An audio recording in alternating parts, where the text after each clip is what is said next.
channel YouTube Mas dan Ember. Kisah Nabi Muhammad menerima wahyu pertama di Gua Hira, Syekh Said Ramadan Al-Bati dalam The Great Episodes of Muhammad mengutip argumen Ummul Mukminin Aisyah. Menurut putri Abu Bakar itu wahyu yang pertama kali diturunkan kepada Nabi Muhammad Sallallahu Alaihi Wasallam adalah mimpi yang baik, al-ruya al-salihah, ketika ia tidur. Sesudah bangun dari tidur itu, sosok yang berjulukan Alamin tersebut diberikan oleh Allah rasa senang untuk melakukan perenungan atau menyendiri tahanuds. Beliau juga memilih Gua Hira sebagai tempatnya. Demikianlah keadaannya. Nabi Muhammad SAW senang melakukan tahanuds di sana. Sampai pada akhirnya, malaikat Jibril turun dengan membawa awal surah Al-Alaq. Malaikat Jibril berkata kepada Nabi Muhammad SAW, "Bacalah." Beliau menjawab, "Saya tidak bisa membaca." Kemudian malaikat Jibril meraih dan memeluk Nabi Muhammad SAW hingga dirinya merasa lelah. Setelah melepaskan pelukannya, malaikat Jibril kembali berkata, "Bacalah." "Aku tidak bisa membaca," jawab Alamin lagi. Untuk yang ketiga kalinya, malaikat itu menangkap dan mendekap Nabi Muhammad. Akhirnya, beliau bertanya, "Apa yang harus kubaca?" "Bacalah dengan menyebut nama Tuhanmu yang menciptakan. Dia telah menciptakan manusia dari segumpal darah. Bacalah, dan Tuhanmulah yang maha mulia, yang mengajar manusia dengan pena. Dia mengajarkan manusia apa yang tidak diketahuinya." Nabi Muhammad SAW kemudian pulang ke rumah istrinya, Khadijah, dalam keadaan gemetar. Lalu berkata padanya, "Selimutilah aku." Kemudian, Nabi diselimuti oleh Khadijah, sehingga rasa takutnya menjadi hilang. Setelah itu beliau menceritakan semua peristiwa di Gua Hira kepada istrinya. Selanjutnya beliau berkata, "Aku merasa khawatir terhadap diriku." Khadijah menjawab, "Jangan merasa cemas atau khawatir, akan tetapi bergembiralah. Demi Allah, sesungguhnya Allah tidak akan mengecewakanmu.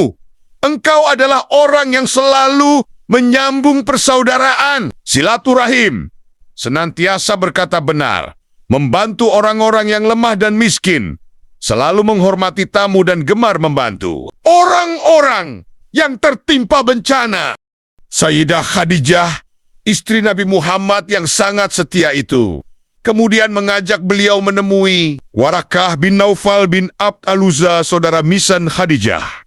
Warakah adalah seorang Arab pemeluk agama Nasrani yang sangat alim, pandai menulis dan menguasai bahasa Ibrani. Waktu itu, ia seorang yang lanjut usia dan buta kedua matanya.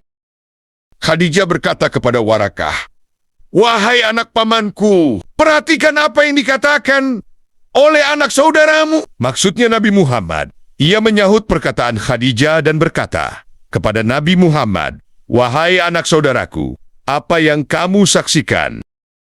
Nabi Muhammad menceritakan kepadanya tentang peristiwa yang dialaminya di Gua Hira. Warakah kemudian mengatakan, "Sesungguhnya telah datang kepadamu malaikat Nemus Jibril, sebagaimana pernah datang kepada Isa alaihissalam." Warakah selanjutnya mengatakan, "Sekiranya aku masih hidup ketika kaummu mengusirmu, pasti aku akan menolongmu dengan segala kemampuanku." Nabi Muhammad bertanya kepadanya, "Apakah mereka akan mengusirku?" Warakah menjawab, "Ya, tidak ada seorang nabi pun yang datang membawa ajaran seperti apa yang kau bawa, melainkan ia akan dimusuhi oleh kaumnya." Tidak lama setelah peristiwa itu, Warakah bin Naufal wafat, sehingga ia tidak sampai menyaksikan waktu Nabi Muhammad dimusuhi dan diusir oleh kaumnya. Mengenai jarak waktu antara wahyu pertama dan kedua, para ulama berbeda pendapat. Ada yang mengemukakan 3 tahun, ada yang mengatakan kurang dari 3 tahun. Imam Bukhari meriwayatkan dari Jabir bin Abdullah yang bercerita tentang masa kekosongan wahyu itu. Dia mengatakan, Rasulullah SAW bersabda, "Ketika berjalan, tiba-tiba aku mendengar suara dari langit.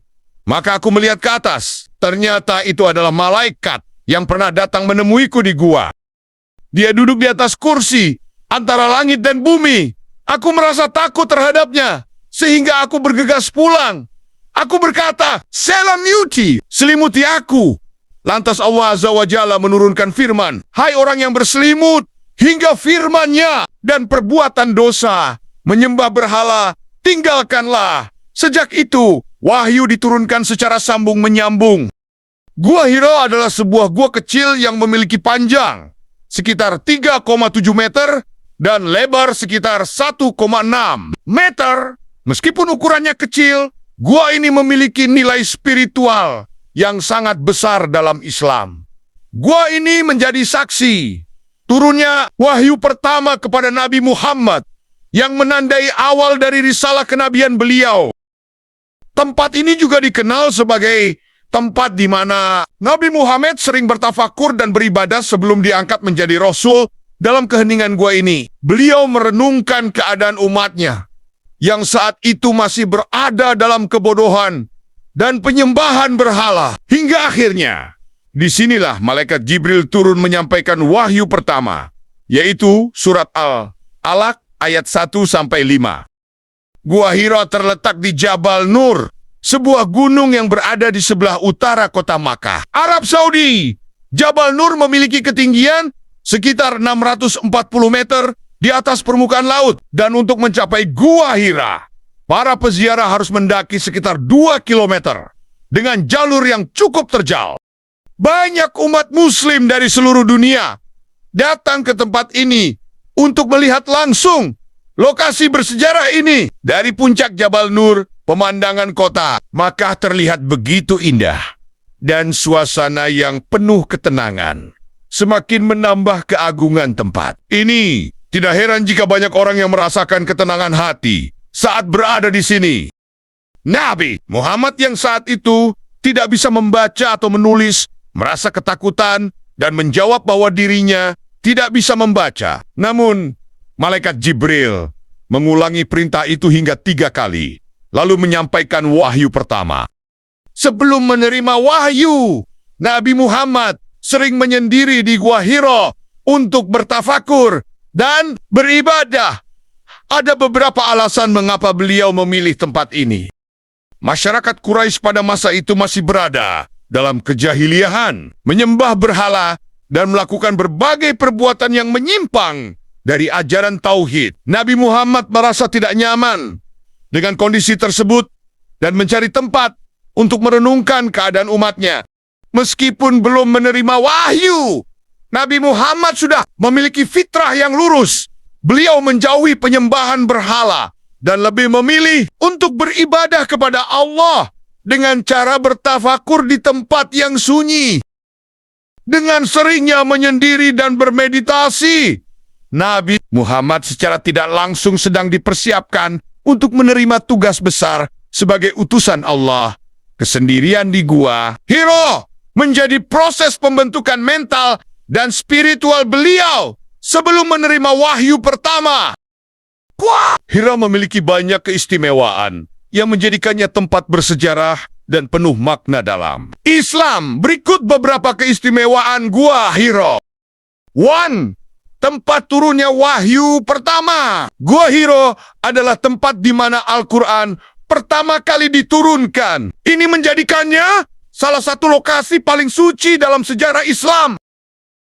2. Menjadi saksi kebesaran Islam. Peristiwa di Gua Hira menandai dimulainya dakwah Islam yang kemudian menyebar ke seluruh dunia dan membawa perubahan besar dalam kehidupan manusia. 3.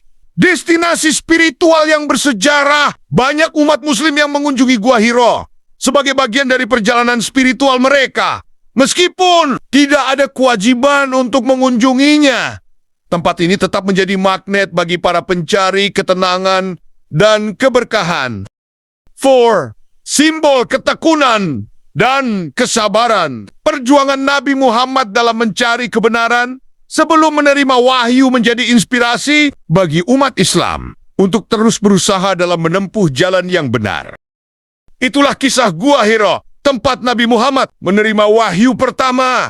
Terima kasih sudah menonton. Semoga kisah dan keistimewaan Gua Hira ini menjadi pengingat bagi kita untuk selalu mencari kebenaran, meningkatkan keimanan, dan meneladani keteguhan hati Nabi Muhammad dalam menjalankan tugasnya sebagai utusan Allah. Walau Allah. Subscribe, like, share, dan komen